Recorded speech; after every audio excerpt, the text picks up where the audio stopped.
There was a time when putting meat in Jell-O wasn't strange. It wasn't a joke. It wasn't a dare, and it definitely wasn't meant to be funny. It was modern. Cookbooks recommended it. Dinner parties proudly served it. And in many American homes, meat suspended in gelatin was a sign that you were doing things the right way. Today, that sounds impossible.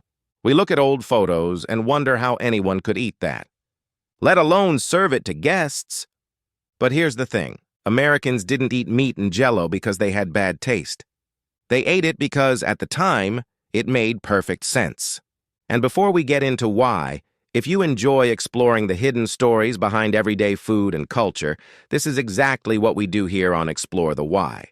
So whether you're watching on your phone or on your computer, take a second to subscribe. You're going to like where this goes. Because this story isn't really about gelatin. It's about how America once defined progress, and how quickly that definition can change. So, why did Americans ever eat meat in Jell-O, and why did it vanish completely? To understand why meat in Jell-O ever existed, you have to forget how it looks to us today. Because back then, this wasn't a joke food. It was a statement. Gelatin dishes, especially savory ones, were considered impressive. They took time, they took precision, and they took equipment that not every kitchen had. Making meat set perfectly inside gelatin wasn't easy. You had to cook carefully, measure accurately, and present it in a way that held its shape. That effort mattered. In mid-century America, food wasn't just about taste. It was about control. A clear, molded dish showed that you understood technique, that you could manage temperature, timing, and texture, that nothing was messy or unpredictable.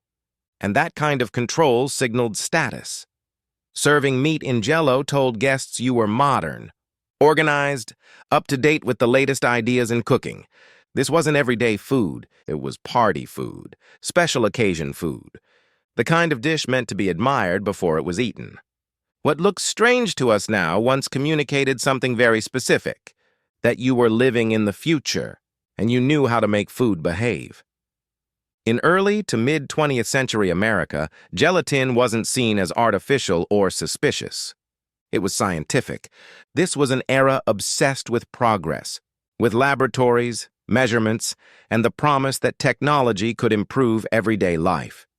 Gelatin fits perfectly into that mindset. It behaved predictably. It held its shape. And once it was set, it stayed exactly where you told it to stay. That mattered. At a time when food could spoil quickly and cooking was still deeply physical, gelatin felt like control in edible form. You weren't just cooking anymore. You were an engineer. Molded dishes reflected a belief that nature could be organized, even improved, through technique. Clear gelatin showed off layers. Suspended ingredients proved precision. Nothing leaked, nothing collapsed. To many Americans, this wasn't cold or strange. It was reassuring. Cookbooks leaned into this idea, presenting gelatin as modern and responsible. A sign that you understood the new rules of cooking in a technological age. Meat in Jell-O wasn't meant to feel indulgent. It was meant to feel correct. It told a story that America desperately wanted to believe, that with the right tools, the right methods, and the right mindset, even something as unpredictable as food could be perfectly controlled. To modern eyes, the strangest part of these dishes is the combination itself. Meat, suspended, in gelatin. But in the context of the time, that pairing wasn't random at all. Refrigeration was still relatively new in many American homes. Keeping meat fresh and presentable was a real concern, especially for gatherings. Gelatin helped solve that problem. It protected food, it sealed moisture, and it created a barrier that made meat feel safer, more stable, and more controlled. Aspic wasn't just decoration, it was a function. Suspending meat in gelatin kept it from drying out.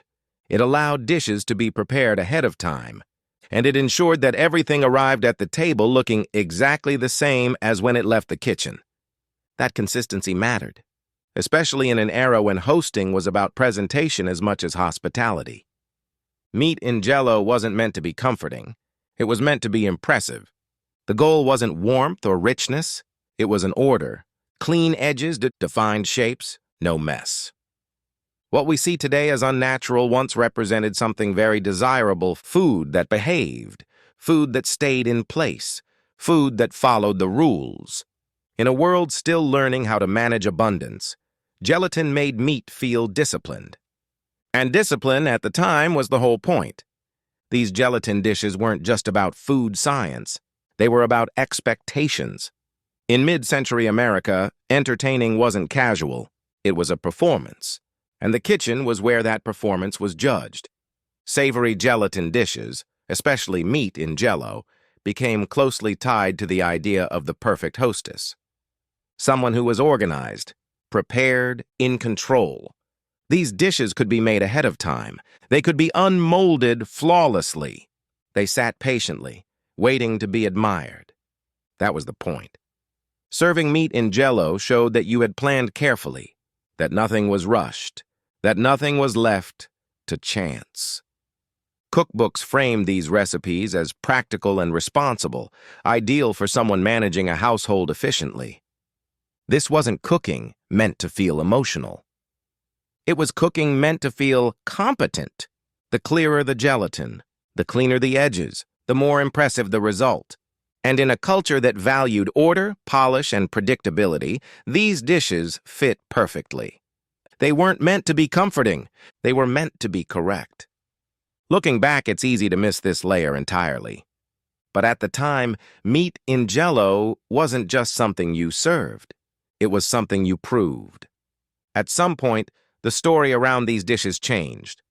Not all at once, not because of a single moment or trend. But slowly, the idea of modern began to shift. Freshness started to matter more than form. Warmth mattered more than precision. And food that looked engineered began to feel distant. What once symbolized progress now felt artificial. Gelatin, which had represented science and control, started to carry a different meaning. Instead of advanced, it felt processed. Instead of clean, it felt unnatural. And as American tastes moved toward food that felt more authentic and less manufactured, savory gelatin dishes lost their appeal. Meat in Jell-O didn't fail because it suddenly tasted bad. It failed because the values around food changed. People began to want textures that felt alive, flavors that felt familiar, meals that felt comforting rather than impressive. Molded dishes, by comparison, felt cold. They didn't invite you in. They didn't feel generous. They felt controlled.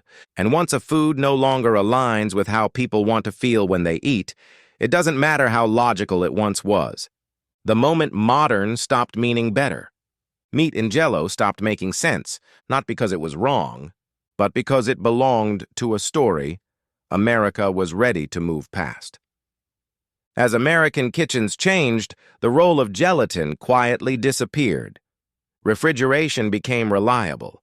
Freezers became common. And meat no longer needed to be sealed inside anything to feel safe or presentable. Cold storage solved the original problem. You didn't need gelatin to preserve meat. You didn't need it to prepare dishes days in advance. And you didn't need it to keep everything perfectly in place. At the same time, convenience food moved in a different direction. Instead of molded dishes that required planning and patience, Americans embraced foods that were quick, warm, and easy to customize. Casseroles, roasts. Later, microwavable meals. Convenience stopped meaning precision. It started meaning speed. Gelatin dishes didn't fit that shift. They took time. They required chilling. And once set, they couldn't adapt. You couldn't reheat them. You couldn't adjust them. You couldn't make them feel spontaneous. So even as Jell-O itself stayed popular in sweet desserts, savory gelatin quietly lost its purpose. Once, America didn't need gelatin to control meat. There was no reason to pretend it tasted good. The system that made meat in Jell-O logical had been replaced. And without that system, the dish had nowhere left to belong. By the end, it becomes clear that meat in Jell-O didn't disappear because Americans suddenly developed better taste. It vanished because the story it was telling stopped making sense. For a long time, these dishes represented control, order, and faith in a future shaped by science and efficiency. But as those values shifted, the food tied to them shifted too. America began to prize freshness over form, warmth over precision, and feeling over appearance.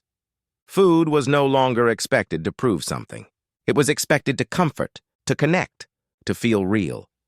Meat in Jell-O couldn't do that, not because it was inherently wrong, but because it belonged to a moment when modern life meant something very different. This is how food disappears, not through bans, not through outrage, but through quiet irrelevance. When the values change, the dishes that once embodied them fade away. And that's why this story isn't really about gelatin or meat or recipes from another era. It's about how quickly progress can redefine itself, and how food is often the first place we notice that change. Meat in Jell-O didn't disappear because it was embarrassing. It disappeared because it stopped telling the right story. For a while, it represented control, modernity, and the belief that progress meant making food behave perfectly. But as American values shifted, so did the food that reflected them. We stopped asking for meals to impress us. We started asking them to comfort us, to feel warm, to feel human. And once that happened, dishes built around precision and appearance quietly lost their place. Not with backlash, not with outrage, just with silence. This is how food disappears in America. Not because it was bad, but because the world made sense, moved on. And if you've ever looked at an old recipe, a vintage photo, or a forgotten dish and thought, how did this ever feel normal? That's exactly the question this series is about. This is Explore the Why, where we use food to understand how America changed, one forgotten habit at a time. So if you're watching on your phone or on your computer and you enjoy these kinds of stories, make sure you're subscribed. And tell me in the comments, what old food trend do you remember that feels impossible today?